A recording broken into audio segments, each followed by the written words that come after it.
Coming! Halt! Live! Hey! At ease! Listen up, soldiers. While we're out here, you will be taking all commands from the tower. And I am the tower! Do you understand? Yes, Sergeant! Welcome to the Tower, your dose of military news delivered with an infernal edge. My name is Magister Campbell, and today we're discussing retrieving $2.5 billion given to veterans. The article is from NBCnews.com by Melissa Chan, posted August 23rd, 2024. Government has clawed back more than $2.5 billion given to veterans to leave the military, data shows. The Department of Veteran Affairs has clawed back billions of dollars that countless veterans were given as incentive to leave the military, including when it needed to downsize, according to new data obtained by NBC News. Disabled veterans have been told in the last 12 fiscal years to return nearly $3 billion in special separation pay, lump sum incentives that were offered when the U.S. had to reduce its active duty force or release slightly injured service members, the data shows.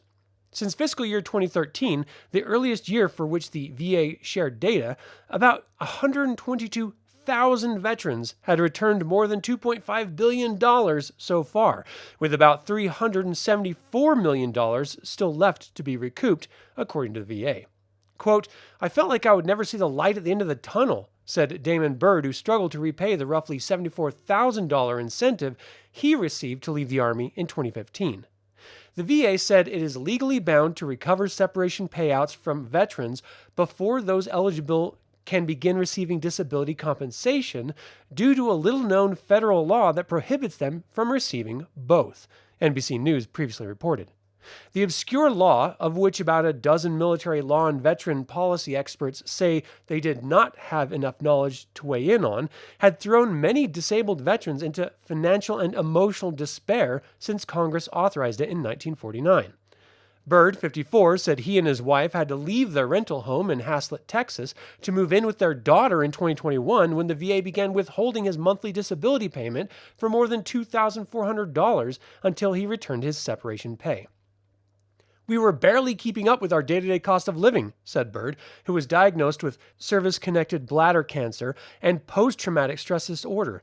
"It was already bad enough as it was, but I had already been dealing with mental health issues prior to losing that income." Army veteran Salahuddin Majid, now 73, still remembers the anguish he felt when the VA told him he needed to repay the special separation benefit he received in 1992. The roughly $30,000 pre-tax payout was one of his greatest sources of pride at the time, he said. "I took the stipend and I let my children read the check," Majid said. "I said, we are never going to see this amount of money again in our lifetime." Majid said he put most of the money toward a down payment on a house for his growing family. 2 years later, the VA said he had to repay the full incentive to receive disability compensation.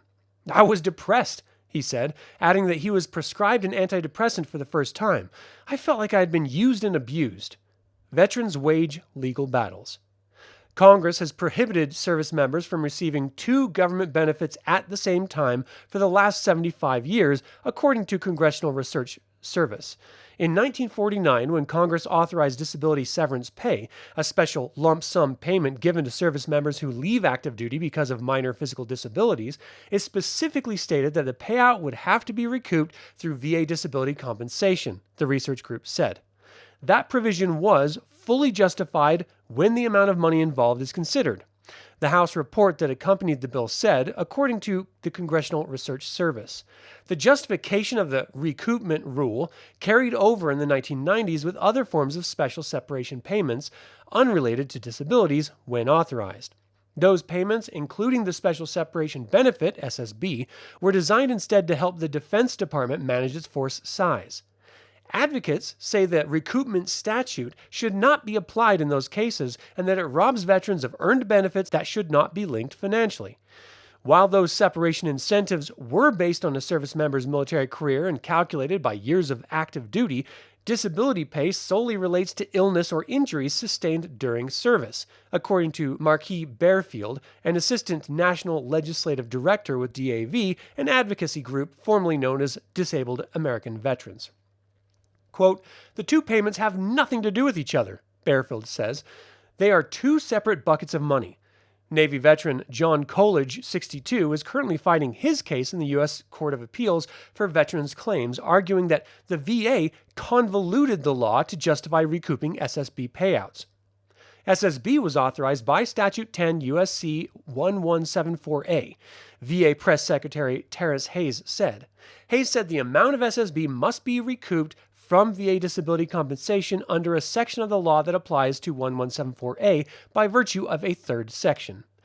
College says he believes the VA is incorrectly holding many disabled veterans to a section that pertains to retirement pay, not disability. "They're wrong," he said. "They weren't supposed to take this money."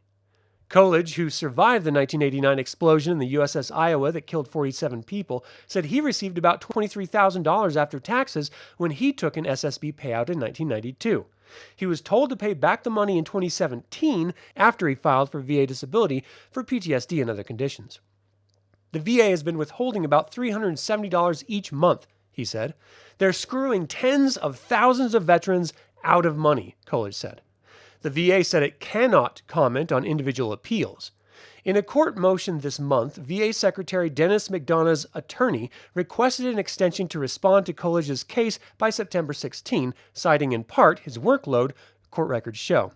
Majid, the 73-year-old Army veteran, also received an SSB payout and similarly argued against his recoupment in the Court of Appeals for Veteran Claims nearly 30 years ago, but he ultimately lost.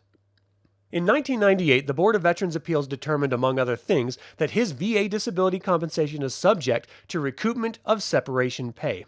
"What I thought was rightfully mine," Majid said, "they were not going to give it to me. We need a statutory change."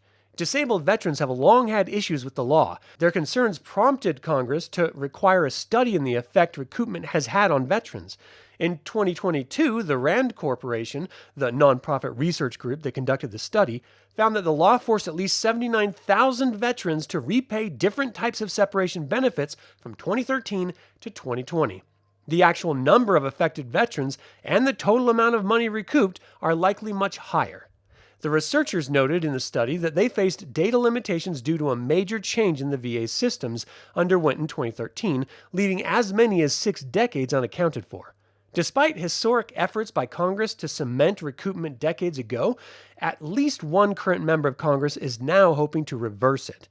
In 2022, Representative Ruben Gallego, Democrat from Arizona, introduced a bill that would eliminate recoupment of disability benefits.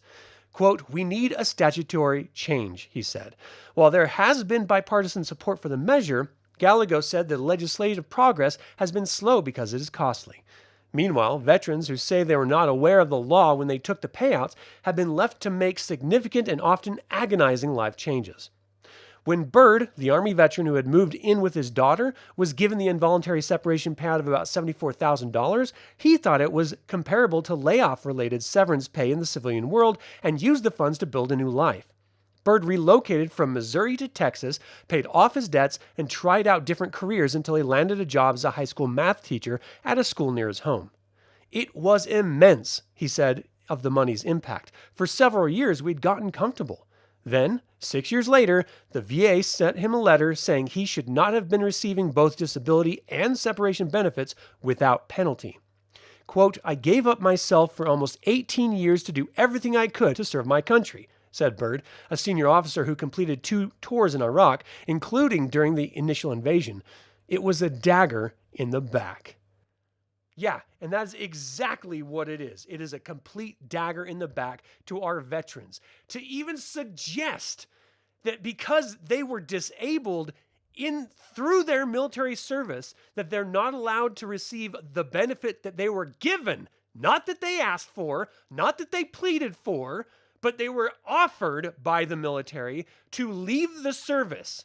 They accepted that money and then wanted to get paid for their disability. Those are 2 separate issues. And there's absolutely no reason why veterans should be penalized for the U.S. military kicking their asses out ostensibly.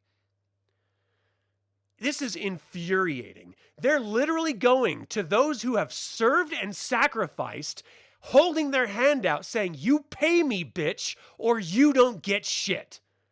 That's how you treat your veterans, U.S.? That's how America treats its veterans. Get the fuck out of here. This is bullshit. Of all the goddamn low-down, disgusting things, first of all, in order to fight to get disability benefits, the fight that so many U.S. veterans have to go through to just get the benefits owed to them, and then for the VA to have the goddamn nerve to reach into their wallet and rip money out, it's dirty, it's low down, and it is not dignified. It does not live up to the promise of serving your country. The U.S.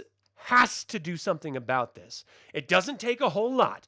You need to talk to your representatives. You need to tell them that this whole retrieving money that was given to soldiers when the Army needed them to leave so that they could reduce the size of the service is untouchable when it comes to the VA and them having disability for having served. I don't care if you served for one day and got wounded in combat, or if you served your entire career and you're on your way out. The point is you served, so you are entitled to benefits. The payout to leave is entirely separate from that and should not. It is so dirty. The people who are making these goddamn laws, the vast majority of them have never served in their lives. They would never even dream of having their kids or their kids' kids serve, because this is a class-based system we live in that no one wants to seem to accept. But we are the warriors. We are the ones doing the fighting and the fucking dying, the sacrificing and the bleeding. We are the ones standing on whatever fucking line they tell us to stand on and putting our bodies in harm's way. And then they tell us that we don't deserve the payout that they offered us.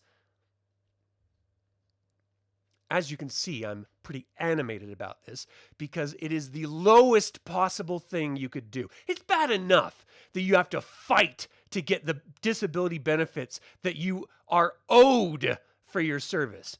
But to have those wages garnished because the military decided out of nowhere that they thought, oh, well, you shouldn't be getting 2 paychecks from us. No. The first paycheck was you telling me to hit the fucking road. That has nothing to do with disability. The second paycheck is what happened when you served that damn country. The pain and the anguish and the physical toll that it takes on you. I mean, some of these people in this article have fucking cancer from their service. And you're going to tell them that they have to not get that money for their quality of life for the cancer that you gave them? Not that they happen to get in old age, but directly related to their service. It makes me ashamed to be an American. If you have any conscience at all, you will reach out to your representatives and you will tell them that this is bullshit, that you cannot recoup separation pay, and that separation pay has nothing to do with disability payment. And legislators, honestly, get off your fucking asses! Stop worrying about raising money for your next bid at your seat that you're sitting in, and instead serve the people that put you in office. Especially those who put their life on the line! All right, soldiers, that's all I have for you today. Company, I can hoot!